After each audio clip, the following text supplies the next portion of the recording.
अस्सलाम वालेकुम नाज़रीन, सब कश्मीर में आप सभी का खैर मकदम है। मैं हूं हाफिज अब्दुल वसीर। शुरुआत से डालते हैं हेडलाइंस पर एक नज़र। Jammu Kashmir deputy chief minister doctor Nirmal Singh ने चन्ना बेली का किया दौरा। शदीद बर्फबारी से पैदा शुदा सूरत हाल का लिया जायजा।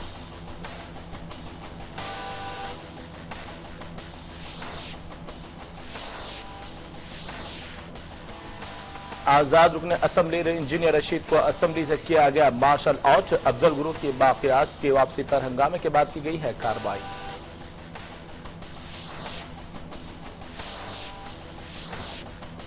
डोडा में खवातीन ने बुनियादी सहूलियात की अदम दस्तियाबी के खिलाफ किया एहतजाज। हुकूमत और जिला इंतजामिया से सहूलियात फराहम करने का किया पुरजोर मुतालबा।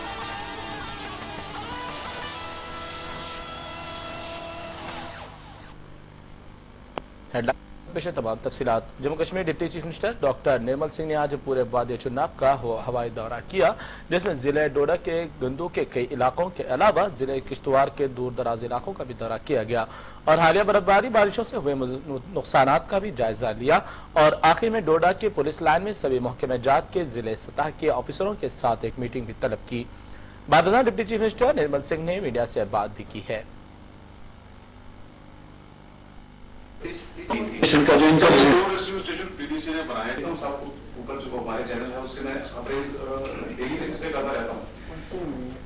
हमने जो रिपोर्ट लेनी है जिसके कारण हम यहाँ पर आए थे, हम मड़वा वगैरह सीएम साहब ने हमें कहा कि आप जाइए, तो हम इस दौरे पर आए हैं। आज हमने किश्तवाड़ जो है, मड़वा, पाडर, गंदो और ये डोडा का दौरा किया है। अलग अलग लोगों से मिले हैं, एडमिनिस्ट्रेशन के लोगों से बातचीत हुई है, एक जायजा लिया है। काफी नुकसान जो है पिछले बारिशों से हुआ है और काफी घर जो है ढह गए हैं। बाढ़ तो नहीं कहा जा सकता, लेकिन जिस प्रकार से पहाड़ी इलाकों में हमारे घर रहते हैं और बारिश लगातार पड़ने से वो जो है कमजोर होते हैं और ढह जाते हैं, तो इस प्रकार का नुकसान हुआ है। और भी काफी नुकसान हुआ है, बिजली का नुकसान हुआ है, काफी टावर गिर पड़े हैं। पिछले 11 दिनों से जो है किश्तवाड़ में उस एरिया में पावर नहीं है। तो ऐसे भी कई और बातें हैं। ऐसे फूड का भी कुछ प्रॉब्लम था। अच्छी है कि डोडा में जो बताया गया कोई इस प्रकार की बात नहीं है, लेकिन मड़वा वगैरह इस एरिया में था, वहाँ बर्फबारी खूब हुई है, लेकिन वहाँ पर राशन की किल्लत है। तो हमारे जुल्फिकार साहब जो फूड मिनिस्टर हैं और रोड्स में भी काफ़ी डैमेज हुआ है, सुनील जी भी आए हैं, यहाँ के एमएलए भी हैं, तो इसलिए हमने जुल्फिकार साहब को कहा था अभी आप भी चलें। अल्ताफ बुखारी साहब भी आने वाले थे, लेकिन फिर उनको कोई काम पड़ गया और फिर उन्होंने सुनील जी जो लोकल जहाँ के एमएलए भी हैं उनको भेजा है। तो आने वाले वक्त में हम जो है लोगों को ये भरोसा दे सकते हैं कि ये सरकार लोगों की सरकार है, आम लोगों की सरकार है।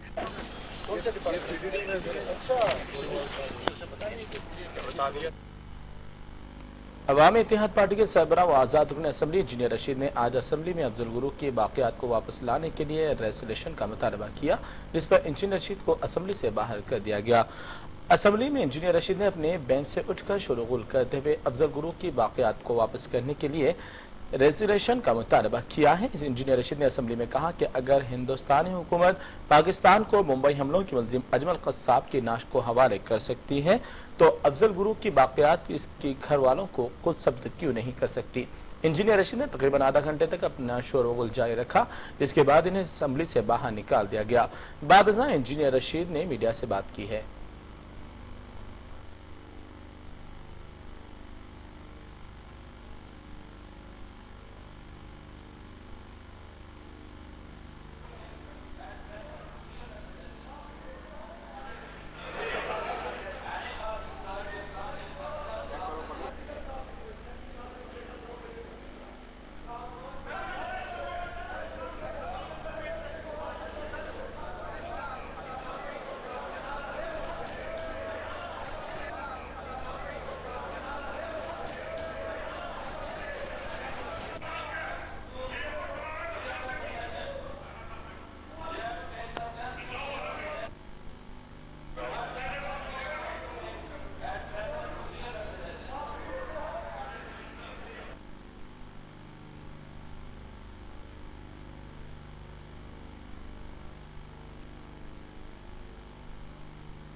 मेरा मानना है कि जो कल का दिन था और आज का दिन था, ये कश्मीर की जमहूरी तारीख के लिए काला दिन था, काले दिन थे।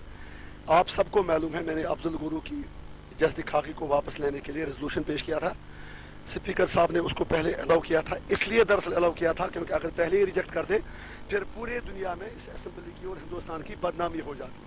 फिर मुझे कहा गया 20 तारीख को मुझे इन राइटिंग भेजा गया कि हमने आपका रेजोल्यूशन एडमिट किया है और हम 24 तारीख को शाम को 1:30 बजे दिन के थ्रू बैलेटिंग उनको डाल रहे हैं ताकि बैलेटिंग में जो जो रेजोल्यूशन आ जाए।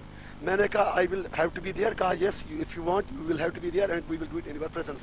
लेकिन कल मुझे कहा 4:45 कल सवेरे मुझे फिर सेक्रेटरी साहब ने फोन किया, कल सुबह 9 बजे फोन पे बताया कि आप 1:30 बजे ना आ जाए, हमने पोस्टपोन किया है क्योंकि द्राबू साहब की स्पीच है बजट पे, अब हम 5 बजे कर रहे हैं बैलेटिंग। मैंने कहा इट इज ऑल राइट। जब मैं 4:45 बजे गया सेक्रेटरी साहब से मिलने के लिए, उन्होंने कहा वो तो हमने 2 ही बजे कर दिया। मैंने कहा he joking and I was shocked. उसने कहा नहीं वी हैव डन इट। मैंने कहा क्या हुआ? कहा आपका रेजोल्यूशन उसमें नहीं आया। सो आई एम 100% श्योर उन्होंने मेरा रेजोल्यूशन उसमें डाला ही नहीं और मेरा रेजोल्यूशन बैलेटिंग के लिए लिया ही नहीं गया। ये सारा कुछ ड्रामा दिल्ली के इशारे पे किया गया, पीडीपी और बीजेपी ने मिलकर किया। इसमें इनको एनसी की आशीर्वाद दी थी क्योंकि ये लोग दिल्ली को नाराज नहीं करना चाहते थे। और एक मरतबा फिर मालूम हुआ, साबित हुआ कि असेंबली दिल्ली के इशारों पे चलती है, किसी और के इशारे पे नहीं चलती। I am shocked. मेरे हिसाब से जो भी इंसाफ परस्त लोग होंगे, दुनिया के किसी भी कोने में बसने वाले इंसाफ परस्त लोग होंगे, आज उन सबको होगा। जम्मू कश्मीर असेंबली में आज जम्मू कश्मीर स्पीकर कोंदर गुप्ता की नेशनल कॉन्फ्रेंस और कायद रुकन असेंबली जावेद राणा की जानिब से हिंदुवादी कहे जाने पर बीजेपी कायदीन ने जबरदस्त हंगामा बर्पा किया। वाज़ेह है कि नेशनल कॉन्फ्रेंस के कायद जावेद राणा ने इन्हें बोलने का मौका न दिए जाने पर स्पीकर के खिलाफ नाशाइस्ता अल्फाज का इस्तेमाल किया। इस पर बीजेपी कायदीन ने हंगामा खड़ा किया और नेशनल कॉन्फ्रेंस के कायद से माफी का मुतालबा किया।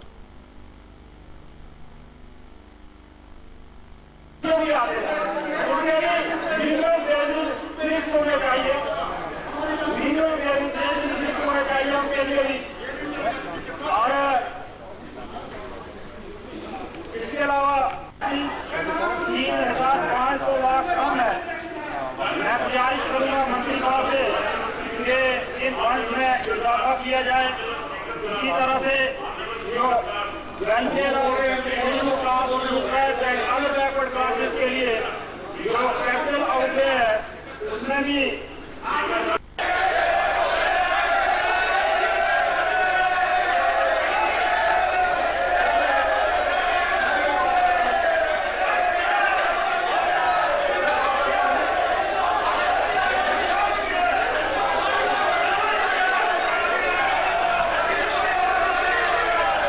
हमारे आंगनबाड़ी वर्कर्स भी आते हैं और उस बारे में हमारे टीचर भी आते हैं। उनके लिए मिनिमम वेजेस फिक्स होने चाहिए, मिनिमम वेजेस फिक्स होने चाहिए उनके लिए भी। और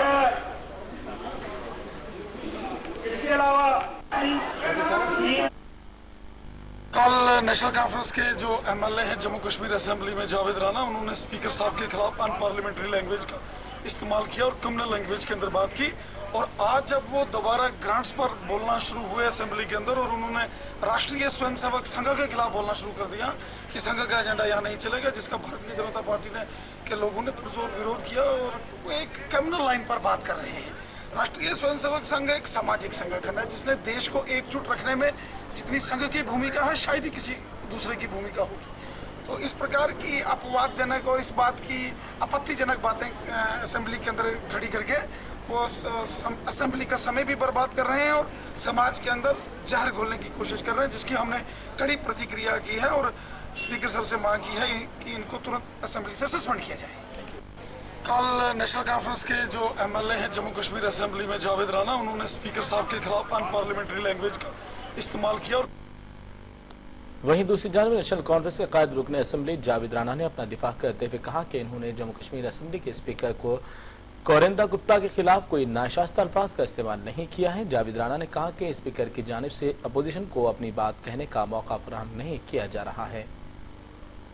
उसको पार्टी पॉलिटिक्स से ऊपर उठ जाता है। स्पीकर साहब क्यों मेरा टाइम काट के आपने बीजेपी के जो आरएसएस के वर्कर रहे हैं उनको टाइम दिया? आप एक चीज बताइए, आप आखिरी सवाल, आपको कोई रिग्रेट नहीं? जम्मू कश्मीर असम्बली के स्पीकर कोरिंद गुप्ता ने आज नेशनल कॉन्फ्रेंस के कायद के इल्जाम को मुस्तरद करते हुए कहा कि असम्बली में हर एक बोलने का मौका दिया जाता है और इन्हें अपनी बात हुकूमत के सामने रखने का भी मौका फराहम किया जाता है। की तरफ से इंसाफ किया है और इस चीज को उनको समझना चाहिए और मैंने एक फॉर्मेट जारी किया है कि कौन सी पार्टी के कौन लोग बोलेंगे और कितने कितने मिनट बोलेंगे।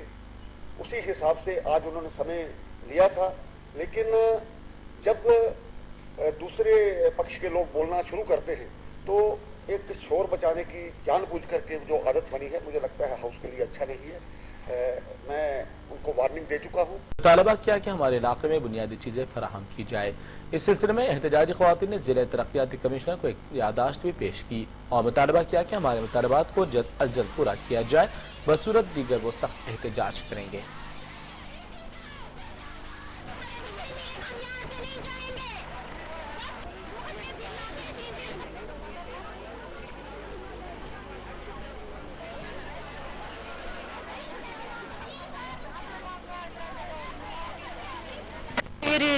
ट्रांसफार्मर नहीं है, ये लाइट नहीं है, कुछ भी नहीं है, हमारी सड़क नहीं है, तभी आए हैं। और जो परशूला है पंचायत परशूला ऊपर सर, तो वहाँ पे क्या है कि बच्चों के पेपर चल रहे हैं वहाँ पे आज, तो वहाँ पे बिजली की बहुत ज़्यादा कमी है क्योंकि ट्रांसफार्मर नहीं चल रहा है। 3-4 महीने हो गए सर वहाँ पे, तो ट्रांसफार्मर बिल्कुल भी जल गए हैं सर, तो जो था वो सब कुछ जल गया है, तो बिजली नहीं है वहाँ पे। बच्चे दर-बिदर हो रहे हैं, ना कोई उनको पढ़ाई है ना कुछ है, 4 घंटे उनको। सीआरपीएफ की 76 बटालियन ने डोडा के नजदीकी इलाके के मिडिल स्कूल को अडॉप्ट किया। इस स्कूल में इलाके के गरीब नादार बच्चे तालीम हासिल कर रहे हैं, जिनको आज सीआरपीएफ ने स्कूल में इस्तेमाल होने वाली चीजें फराहम की और आइंदा भी स्कूल को इमदाद फराहम करने का तयक़ुन दिया। इस मौके पर district education planning officer Ayaz Ahmad भी मौजूद थे। योगदान दें, कदम बढ़ाकर हर क्षेत्र में मर्दों का मुकाबला करा है और आगे आ रही है। संस्कृत की उक्ति के अनुसार विद्या नाम नरस्य रूपम दिखम प्रशस्त, विद्या राशु पूछते नहीं, दाता विद्या दाता धनम। और ज्ञान प्राप्ति की शिक्षा भी अपने अपने घरों पर दे, इससे हमारे समाज की। सीआरपी की तरफ से इस यूपीएस माछान को अडॉप्ट किया गया है और इसमें इन्होंने हर कोई चीज़ जैसे डेस्क, टूल्स, कंप्यूटर्स। ओंतीपुरा के इलाके के अवाम ने जोबीर इलाके में बिजली की अदम दस्तियाबी के खिलाफ एहतजाज करते हुए इलाके से गुजरने वाले नेशनल हाईवे को बंद कर दिया, जिसके 22 घंटों तक ट्रैफिक जाम रही। अवाम ने इंतजाम करते हुए कहा कि हमेशा बिजली गायब ही रहती है, जिसकी वजह से अवाम को सख्त मुश्किलात का सामना करना पड़ता है।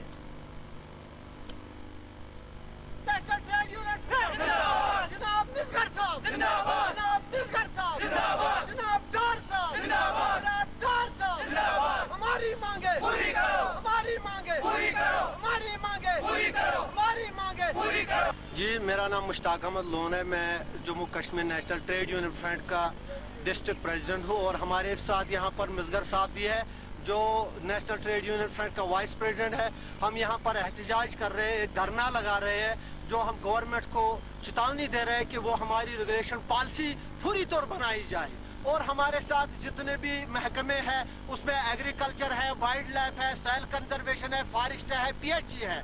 और हमारी मांग इतनी है कि जो पिछली गवर्नमेंट है उन्होंने भी हमारे साथ ताना माना करके टाल मटोल करके हमारी पॉलिसी को छोड़ दिया है। अब हमारी गवर्नमेंट से अपील है कि वो जल्द से जल्द हमारी regulation policy. Sikh coordination committee ने प्रेस कॉन्फ्रेंस में खिताब करते हुए हिंदुस्तान में अक़लियतों को दरपेश मसाइल को उजागर किया है और हुकूमत से इनको हल करने का मुतालबा किया है कि नेशनल कमीशन फॉर माइनॉरिटी जो एक्ट है, ये इंडिया में एक ऐसा एक्ट है जिसके तहत माइनॉरिटीज़ को रिकॉग्नाइज किया गया है कि कौन कौन सी माइनॉरिटीज़ हैं। हिंदुस्तान में जो माइनॉरिटीज़ हैं वो मुस्लिम, सिख, क्रिश्चियन एंड बौद्ध, उसके बाद इन्होंने जैन और पारसी को भी ऐड किया है। अब ये पूरे हिंदुस्तान में लागू है सिवाय जम्मू एंड कश्मीर स्टेट की। लेकिन एक बात मैं आपसे ये कहना चाहता हूँ, ये कहाँ की जस्टिस है कि government of India ministry of home affairs committee को इन्वॉल्व करके एक पार्लियामेंट्री कमेटी को नाम दे के उससे रिकमेंडेशन करवा रही है कि साहब आप कश्मीरी पंडित्स को यहाँ पर माइनॉरिटी। पुलवामा में कंस्ट्रक्शनल वर्कर्स ने यूनियन अपने दरीना मसाइल के लिए एहतजाज करते हुए एक रैली मुनक्किद की, जिसमें इन्होंने अपने मुतालबात को पूरा करने की मांग की है। इन मुलाजमीन ने मखलूत हुकूमत पर जोर दिया कि उनके दरीना मसाइल को जल्द अज जल्द हल किया जाए, बसूरत दीगर वो सख्त एहतजाज करेंगे।